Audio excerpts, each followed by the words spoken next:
know if you know her. I've watched some Izzzyzzz videos or some Izzzyzzz videos. Why are there no online kids spaces anymore? I think she makes great videos. I enjoy her videos. I don't know much about her, to be honest. But I've seen videos about this. She seems to do good research and talks about stuff. I've seen her talk about DeviantArt and like other stuff. Now the thing is, she released this video right here. And people... I've seen quote retweets here. How the hell did people interpret this as OP being a predator? Call me too woke, but I find it very weird that when Izzzyzzz talked about how modern social media harms kids in more ways than one, a lot of grown men started insulting them and threatening them. Something is telling me that actual PDF files are getting angry because she's right. Now, I don't know much about that, but I can tell you a little bit about this, because if we do actually click on this, what exactly do you mean? Sounds kinda predatory. You are the reason why. Stay away from kids, dudes. There was other ones here earlier. They're gone now. Maybe they got deleted, but there were other ones just earlier before stream. Even more pointing them out. The algorithm might have pushed them down. But there were so many in here. Did you screenshot it? Unfortunately not. I didn't think it would get removed. Because it was just like a video. It wasn't even a bad video. Either way, there were so many people in here calling her out for that for whatever reason. But, bro, she's kind of right though, isn't she? Either way, I've been thinking about watching this video anyway because it instantly reminded me of Neopets. I was online on Neopets a lot. Neopets still exists, yes, but it's not the same anymore. Club Penguin is down. What else? There used to be Habbo Hotel, but Habbo Hotel has always been ridden with adults. Either way, let's get into it. When I was a kid, I spent a lot of time online, as you can probably tell. Who here hasn't, man? Who here has not spent a lot of time online?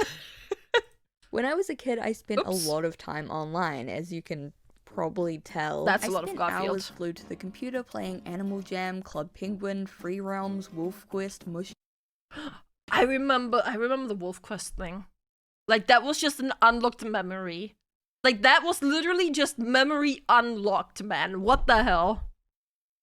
Monsters, Pop Tropica, Pixie Hollow, Woo's World, and more. I spent just as many hours scouring websites and listicles for new virtual worlds to play, and I never turned up empty-handed. There was always some new and upcoming or old and obscure MMO to explore. Did anyone else spend a concerning amount of time on MMO huts? But times have changed. What, was that a Chibiari? Did anyone else spend a concerning... Yo, League of Angels! I was like, yo, it's League of Legends and it's Ranger! But... What League of Legends Ranger skins? It literally looks like one of his skins. Hey, look at this.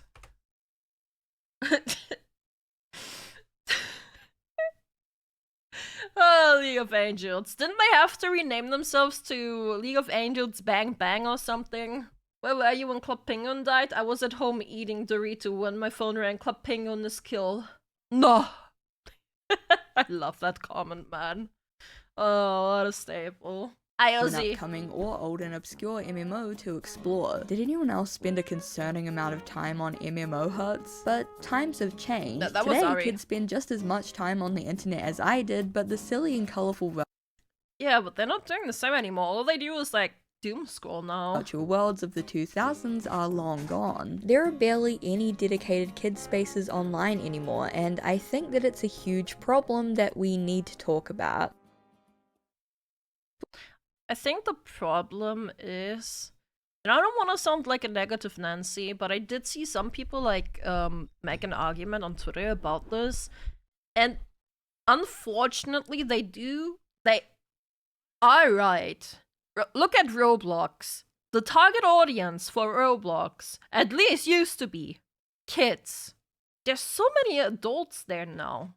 Like, I think a lot of adults are just, I don't want to say invade spaces dedicated for children, but they are partaking in it. Now, be that maliciously or not, that's a whole other issue, right? Like, I'm not even saying it's to be malicious. I'm just saying that it's a mixed space now. Users did also age, yes. Before we jump into things, I just want to give a huge thank you to the sponsor of today's video, Infinity Nikki. Infinity Nikki is a cozy open world experience where you can explore the gorgeous and whimsical world of Mirrorland while collecting It looks cute, but from what I understood, it's a gacha.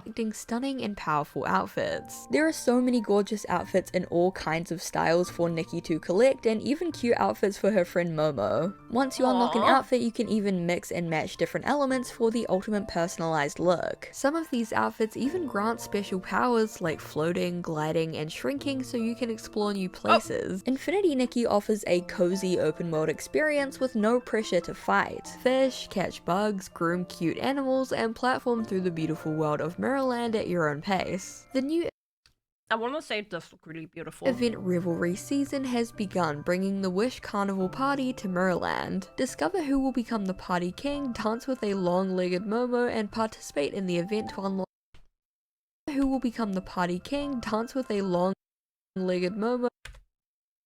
I have several questions. Bro, what is this thing? This is so uncanny. This is so uncanny. It's blurred. You know what? Yeah. And participate in the event to unlock 15 free pulls, 2,500 diamonds, and 4 free limited outfits. I'm such a sucker for like a dress-up character customization type game, and I also just love open worlds and flying gliding mechanics, so this game is just like my dream game. Infinity Nikki is coming to Steam soon, which is super cool, so add the game to your wishlist to participate in the Steam wishlist event and earn exclusive rewards. Infinity Nikki is a truly stunning game, so download the game for free using the link on screen and use the gift code Infinity Nikki Steam to earn resources in-game. Follow Infinity Nikki's social media to stay up to date with news and events. A huge thank you to Infinity Nikki for sponsoring this video, and now let's get back into things.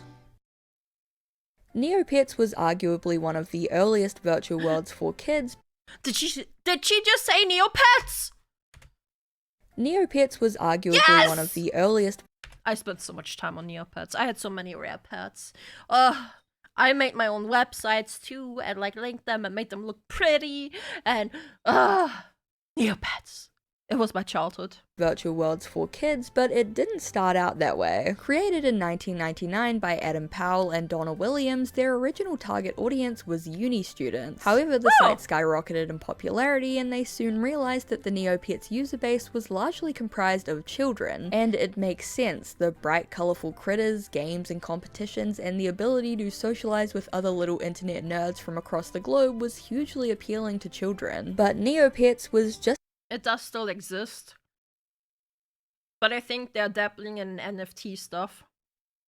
It was crypto NFT or something around that. I don't quite remember. I looked into it like a while ago. I was either that or gacha. Maybe both. I really don't remember. the beginning. In the year 2000, Habbo Hotel was released, and while targeted more towards teenagers, I've talked about this before. I have mentioned this before when we watched the Internet Historians Habbo Hotel video, where my mom didn't want to let me play it because there were adults and creeps on it. And I mean, she was kind of right. and young adults, it set the stage for what was to come. In 2003, Disney's Toontown Online was released, and 2005 saw the release of the absolutely iconic Club Penguin, as well as the slightly less iconic but still beloved Webkins. This era, in my opinion, Where were you when Club Penguin died? opinion really marked the birth of the kids' virtual world. Neopets and Habbo Hotel were used by kids, yes, but they weren't necessarily designed with them in mind. Toontown, Club Penguin, and Webkinz, on the other hand, were specifically designed for kids, with fun, colourful graphics, dress-up and customization features, games and prizes, and fun, silly writing. They also placed a lot of importance on internet safety, with reminders to keep your passwords safe and report bullies, as well as implementing safe chat features. Okay. I didn't even know it was what it was when it died. I knew about it, but I never played it. I never did play it. The pool's closed. Yeah, that's that. Sorry, that's the video I was referencing. Safe chat soon became a staple of kids' virtual worlds and could range from free typing with curse words automatically censored to pre-written lists of chat options. That last one was the absolute worst, and I always hated it. I just remembered one. And I don't know if this one was German exclusive. You would have your own like tree, and you would like your character was like a fairy, and you could like get furniture for your own tree house. I don't remember what it was called. It was really fun. I was playing it and my mom was like helping me with it, I guess. And we tried to get like oh, what is it called in English? Like orchideen. Or orchids? Orchideen. English. Orchids, yes. We tried to get orchids because they were super rare. And you could grow like your own plants and shit. And have a radio and a TV. I don't know. Fucking unlocked memory, man. As a kid, I thought it was super lame, but you know, in hindsight, I get it, especially for really little kids. It wasn't my thing. The huge success of Club Penguin, Toontown, Webkinz, and Neopets had ushered in a golden age for kids' virtual worlds, and the mid to late 2000s saw the release of some of the most iconic and beloved online games to this day. Wizard 101, Pirate 101. I already heard people talking in chat about this. I have no idea what this is. But you guys already mentioned Wizard 101. Pop Tropica, Mushy So Monsters, Fantage, Our World, Woo's World, Movie Star Planet, Roblox, BarbieGirls.com, Roblox. Panfu, Bin Weevils, the list truly I remember BarbieWorld.com. I remember that one. goes on. In 2007, Disney acquired Club Penguin, and in 2009, Sony Online Entertainment released Free Realms, both of which helped to push the virtual world genre into the mainstream. Basically, every brand in the 2000s that was marketed even vaguely towards kids made a virtual world. You can find some truly obscure and bizarre games. For example, those Precious Moments figurines had a virtual world called Precious Girls Club, and Coca-Cola had Why? My Coke, in which you could earn in-game currency by drinking What? virtual Coca-Colas. You can't make this shit up. Virtual worlds were incredibly lucrative during this era, netting millions or even tens of millions of players. Yeah, it's the same concept with WoW though, right? Because it was like literally a way to connect with other people worldwide. Now that there's Discord and other games, I guess, but mainly now that there's Discord, people don't really see the reason to connect like they used to do. Because now you don't need to like text within the game chat. Now you can just hop into a voice call.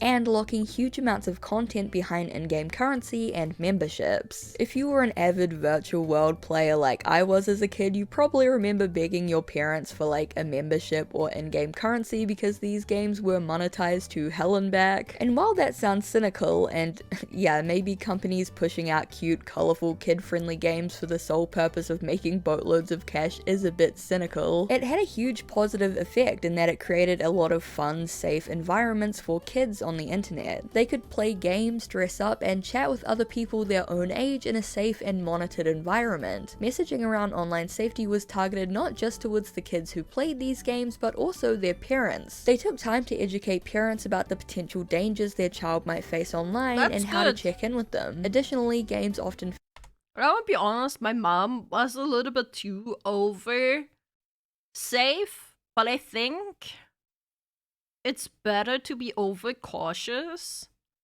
than to not pay attention at all to what your kid does online.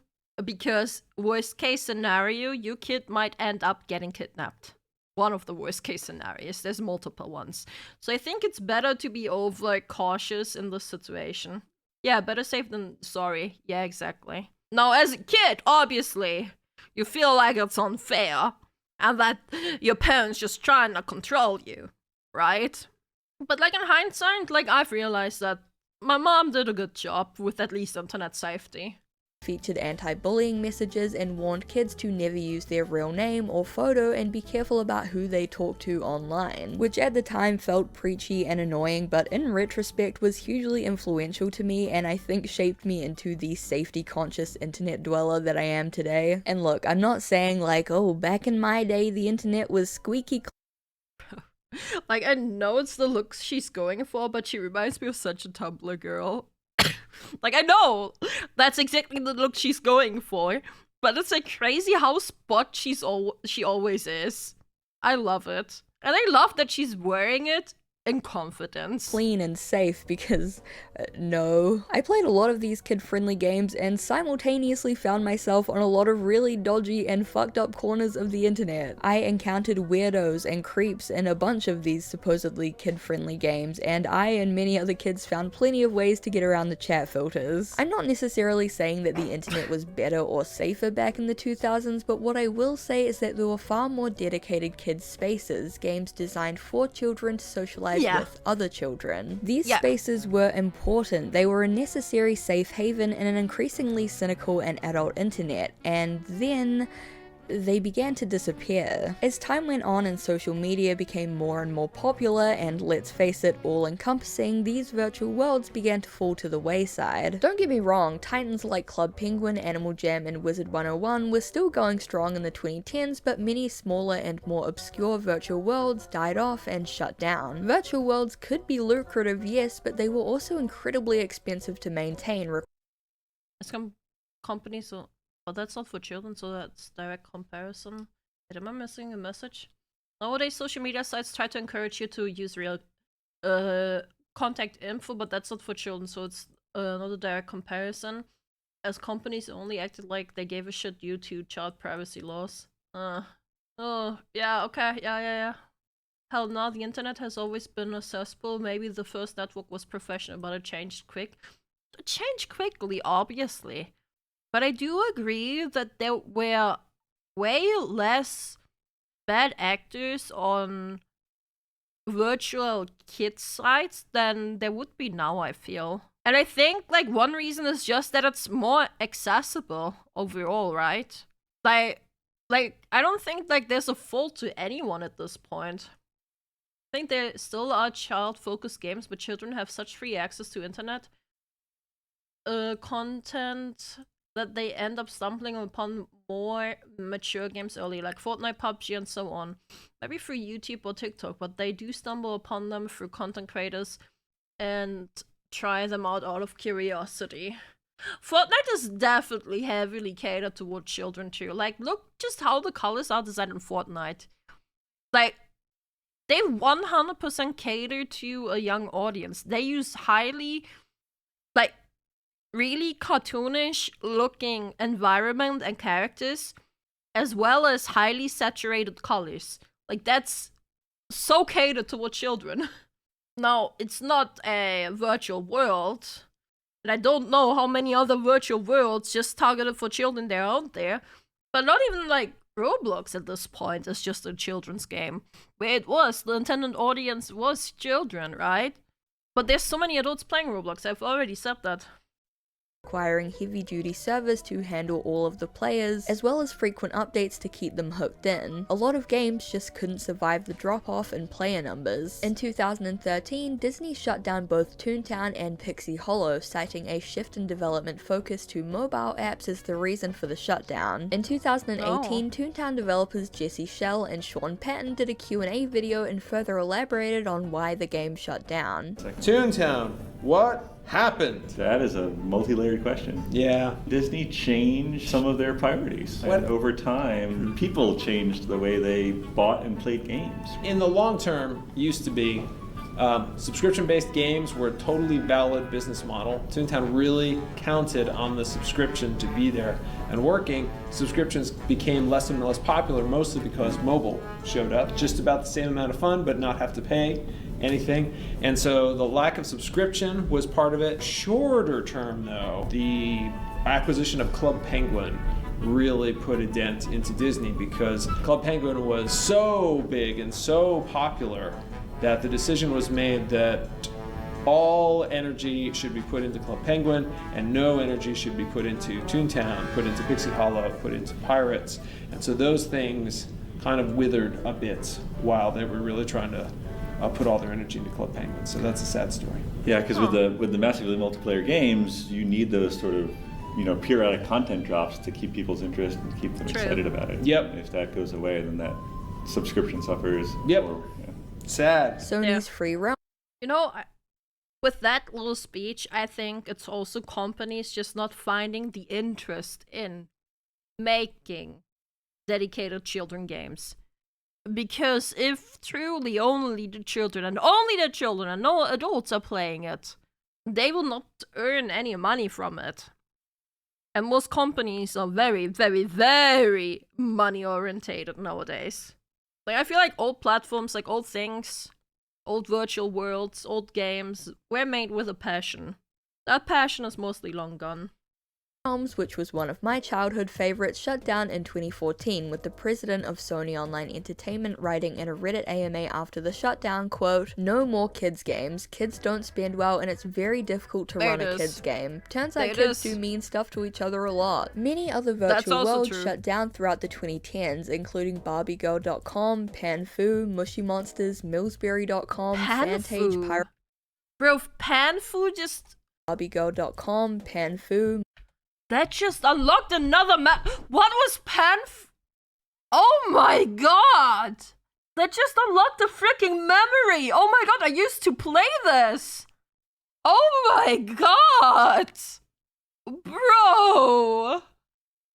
Mushy Monsters, Millsberry.com, Fantage, Pirate 101, and most notably Club Penguin, whose death truly felt like the end of an era. Virtual worlds were no longer the hot new thing, and they just weren't making enough money to justify the cost of keeping them up. But what exactly caused these games to go from cash cows to money sinks? Why did parents and their kids stop spending? Well, I don't want to be that guy, but the answer is capitalism. You ever notice how like 90% of the internet is just ads now? Every website is filled to the brim with flashing banner ads. Right. Influencers and celebrities are constantly shilling some hot new product, and overconsumption is made to look glamorous and sexy and cool. We all have the attention span of a goldfish now and demand instant... I can't add anything to this. She is spitting. She is spitting fire. It's 100% true. There's nothing I can add. It's capitalism. Gratification, so ads have to be pumped into every website and every second of content. We need to constantly be under pressure to... By the way, the steak thing, right? This was under... It felt like every second Twitter video, right? Steak, like, what community notes did, right? Was constantly bully people, as in...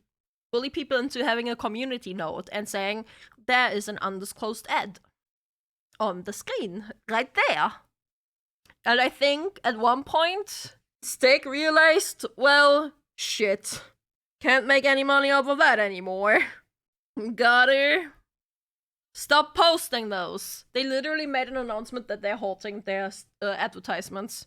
It's so funny. Every website and every second of content. We need to constantly be under pressure to buy and buy. On today's internet, there's just no room for virtual worlds because they aren't monetizable enough. And that may sound like a ludicrous claim, considering most MMOs and virtual worlds of the 2000s were absolutely packed to the gills with paid content. I mean, the number of premium currency mounts that I had on Free Realms is literally criminal. I should be in jail right now. But think of it like this. If a kid plays Animal Jam or Club Penguin for a couple of weeks, maybe their parents will shell out for a $60 membership or $30 worth of premium currency. Maybe they'll see and engage with a few in-game ads or banner ads or collaborations.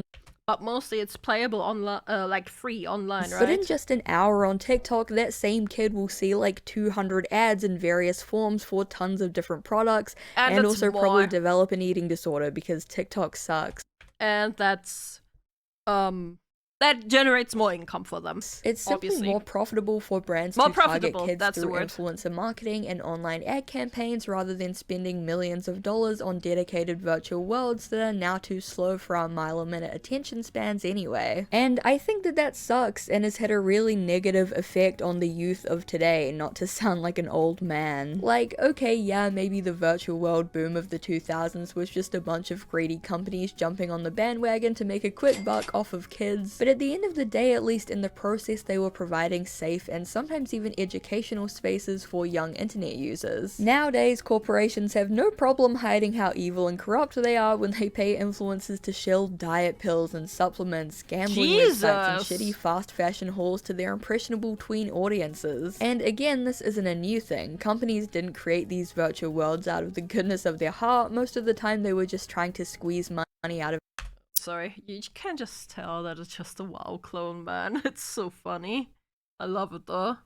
Like, I love these old graphics. They feel nostalgic. Even when I didn't play WoW back then, just it's like, you know, I don't know, it's just nostalgic. Of kids and their parents. The only difference now is that they've dropped the pretense of actually caring about and having kids' best interests in mind. The internet is basically just one giant shop now, and there's no room No, not the Doki Doki Literature Club song! For fun and silly and whimsical kids spaces anymore because they just aren't profitable. There's perhaps no better way to illustrate this corporate shift than comparing websites of the 2000s to websites now. Over the years, tons of fun, vibrant, and goofy websites which were once targeted towards kids have been reimagined as boring, plain corporate husks of their former selves. Don't believe me? This is what Barbie.com used to look like. I remember spending hours oh my god, Barbie.com.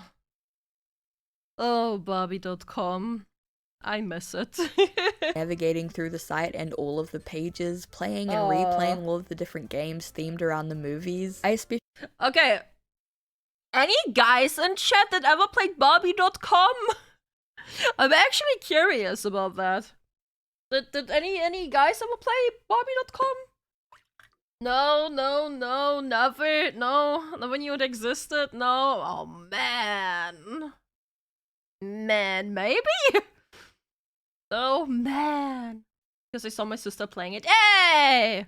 loved the My Scene I played it. section Let's of the go! website, which had this dress-up game that would update every so often with new outfits. I have very fond memories of playing this with my mum, who was probably equally, if not more, into it than I was. The site updated often, changing up the look and navigation, adding new pages, games, and experiences. There was always something new and fun to discover. And now, Barbie.com redirects you straight to Mattel's online shop, where you can buy dolls. Ooh. Cool. In 2008, Nickelodeon's website looked like this. It had games and quizzes, message boards. We had a German version of, not Nickelodeon, we had a German TV channel, I think we still have it. It's called Super RTL, or Toggle for the children version. And Toggle had like their own little games too, of their like shows and shit that they had. It was very fun. Oh my god, oh my god, there's a show. I know that it's originally like it's dubbed. It's not originally German. Angela. Oh my god, she was called Angela, I believe. Angela Kids Show? Angela Anaconda. It's a Canadian animated children television. Angela Anaconda. Angela Anaconda. There was a game. There was a freaking game on the website of it. Oh my god, I love that game. Angela Merkel? No. Angela Anaconda. Like, in hindsight, bro, the avatars look so fucking creepy. Like, it's, like looking at it now, it looks so fucking creepy. So creepy. But I love the game for it. and even its own virtual world, Nicktropolis. It was all brought together by this super cool, vibrant neon aesthetic. As a kid, you'd hop on a website like this and just know that the games were gonna be fire. But now, Nickelodeon's website looks like this, just a simple page with a few shows listed, including The Really Loud House. Why is this a thing? Why does he look like that? Who let this exist? If you click on any of the shows, it takes you straight to the sign up page for Paramount Plus, a paid streaming service. Not exactly the funnest website for kids. There are countless other examples. Here's the TY website in the year 2000, and here's ty.com now, which redirects straight to shop.ty.com. Here's what PlayStation.com looked like in 2000. Absolutely. Tomba! Bro, I love this game. I only was ever able to play this game when I was visiting my grandparents, where my aunt was still living with, because my aunt was still very young. Really sick versus what Sherlock, stop. And I was only ever able to play the game there. Oh my god! PlayStation.com looks like today. The Simpsons.com used to look like this in the 2000s, and now it redirects straight to a Get Disney Plus page. Disney.com itself in the year 2000 was filled with games, printables, and activities, and now it's basically one giant ad for Disney Plus. Oh, and the official Disney store, can't forget about that. As a side note, if you're interested in 2000s web design, I highly recommend checking out the Web Design Museum website. It has tons of old websites throughout the years archived, and even has exhibitions of 90s and 2000s web pages. It's awesome and super fun to look through. Anyway, you get the point. And yes, the game was the one with the pigs. Fun and color and jankiness of these websites has been sucked away. All of the rough edges sanded off, turned into soulless e-shops and advertisements. And it's the same story with virtual worlds, which have largely died off and faded into obscurity in recent years. So now that all the virtual worlds are gone, what does the internet of 2025 look like for kids? Pretty bleak, I think. When I was a kid, we had like Best Gore and Live Leak and Goatsy. Now 11-year-olds are just on TikTok and Twitter, and no joke, I legitimately think that might be more harmful. I think it's a terrible idea to have children on Twitter. The reason why is because Twitter simultaneously allows 13 plus people to be on the website, as well as to be able to post porn without a filter. Like, you are not required to post a filter when you post explicit content on Twitter, which I think is so bad. Like, how do you do this? Oh my god. You know, well, Twitter is Twitter. I think being on that site has legitimately damaged my brain. The For You page intentionally fills your feed with shock content, rage bait, and pointless discourse in order to increase user interaction on the site. Even if a kid on Twitter only interacts with art and fandom stuff. Oh god damn, man. This entire AI discourse going on with Ghibli like the past days, it's such a headache. They're still regularly seeing call-outs and arguments, bullying, and general mean girl behavior, because that's cool now apparently, and NSFW and shock content. There it is! There it is! And it's like literally, apart from the people that are posting explicit content on their own, it's so many bots too. It's just so many bots. Oh my god, man. Oh my god. Like, there needs to be either you need to, even if you allow it, you need to filter it. You need to be able to filter it and like turn it off and like go out of your way to turn it on.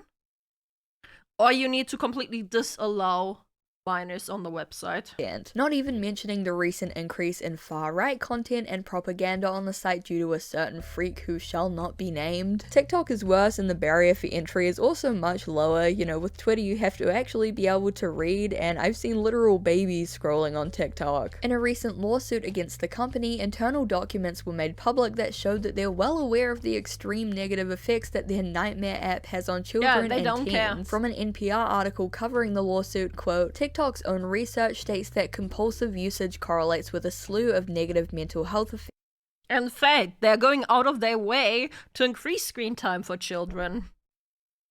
That's what they're doing all of that research for. It's not like, oh, how can we be better for the children? No, it's how can we use them more. Aspects like loss of analytical skills, memory formation, contextual thinking, conversational depth, empathy, and increased anxiety, according to the suit. Those same internal documents showed that a high volume of quote-unquote not attractive subjects were filling users' feeds, which then prompted TikTok to internally boost videos with quote-unquote attractive subjects who fit very narrow beauty norms. This is especially insidious as TikTok has really normalized the use of filters that give users larger eyes, bigger lips, smoother skin, and a thinner figure, and it's not at all uncommon to see tweens and children using these filters.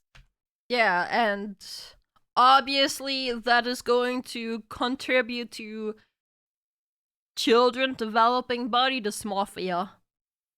It's such a giant issue. It's genuinely heartbreaking seeing kids so young already struggling with body and image issues because of influencers who push unrealistic body standards, and an app that financially gains by pushing these types of videos out to impressionable audiences. The app intentionally pushes content that makes you hate yourself and feel inferior, so you buy products that claim to make you prettier or skinnier or more happy, but it's never enough. Yeah, because it's an unrealistic standard, because in the end it's just computer generated, it's not real.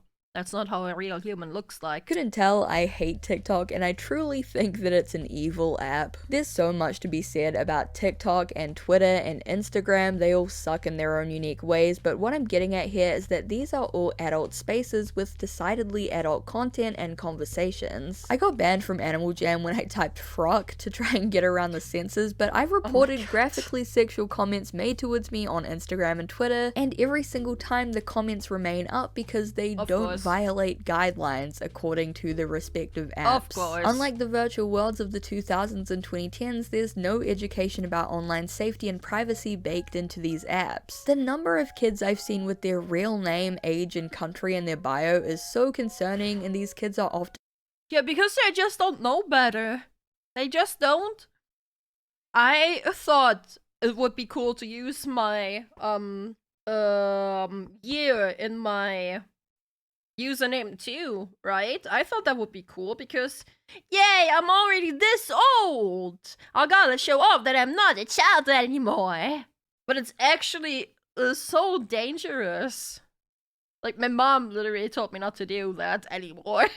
enmeshed in group chats and discords with adults who can easily access this information. Parents are less educated than ever about the dangers of social media and the internet, freely giving their toddlers unsupervised screen time on YouTube and TikTok, where it's super easy to fall down weird, inappropriate, or even damaging rabbit holes of videos. You can't just leave your kid Excuse me, what was the pizza? weird, inappropriate, or even damaging What was this? rabbit holes of videos. You can't just leave your kid unsupervised to play Wolf Quest or Club Penguin anymore. You have to keep an eye on what kind of content they're watching and engaging with, because the internet just doesn't have those safe spaces for them anymore. The kids' virtual world genre isn't entirely dead. There are still a few games that remain up despite diminishing player numbers. In 2019, Animal Jam launched a 3D spin-off game called Feral, which was later so many fox creatures! turned into a crypto NFT project and then of course. promptly shut down without warning. Despite this absolute mess, which many predicted would be the end of AJ, the original game is still up and going strong. A large portion of its audience nowadays seems to be nostalgic older players and Warrior Cats role players, which the game itself recently acknowledged in a new cat-based update. Oh, that's so sick! Oh, I love that. Which mentioned the fandom. Club Penguin has also had a huge resurgence in popularity, with unofficial servers like Club Penguin Legacy and Club Penguin Journey being populated by old and new players alike. There's clearly a demand for virtual worlds to make a comeback, with all of these unofficial servers and remakes popping up, though the demand mostly seems to be coming from older players looking for a nostalgia trip rather than actual kids. In my opinion, we're really in need of more kid-friendly spaces that are just goofy and fun and silly and not based around some hellish algorithm that pushes rage bait and overconsumption. I support these revival projects whenever and however I can, and if you're into the whole MMO virtual world thing, I encourage you to do the same. I only hope that someday soon people realize how important it was for young people to It is important, but companies just don't care anymore because it's not profitable to them at all. I think those spaces are important too, but I don't think they can exist anymore. Unfortunately. To have these kinds of dedicated safe spaces online, and I hope that one day we'll return to a virtual world golden age. Thank you so much, I really appreciate it. If you enjoyed that video topic, let me know down below, let me know what games you played, let me know what ones you want to come back, or what revival projects you want to support. I just want to see the conversation around this, because personally, I think that it's really important to start having these conversations, because the state of things, it ain't good. It ain't good, chief. Anyway, thank you for watching. I look forward to hearing what you guys have to say. If you want to suggest any future video topics, definitely let me know down below. And yeah, thank you so much for watching this video, and I really hope to see you in the next one. Bye! A huge thank you to my Garfield overlords over on Patreon. Okay, she's just thanking everyone here at the end. I'm just gonna run this unmuted in the meantime. I think this is a great video. These people who are accusing her of the worst are degenerates that only saw the thumbnail and just went with it. They might even be projecting. It's ridiculous.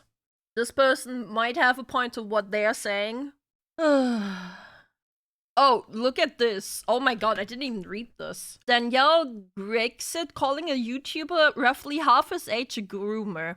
Completely unprompted, with no actual reasoning besides them being alternative over a video that is literally about children having their children-only spaces away from adults. You look like you shouldn't be allowed within 1,000 feet of a school. Bro, what? That's such a disgusting accusation to make. Just over a thumbnail. This person did not watch this video. They just went with a thumbnail. Obviously. Bro, that's so disgusting. It's just attacking her looks. He is.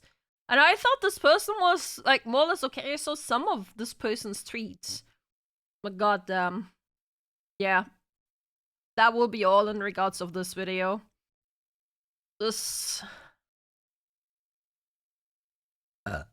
Now, Bint is doing a lot of shit takes, usually from what I've seen, but this, they're absolutely right with this.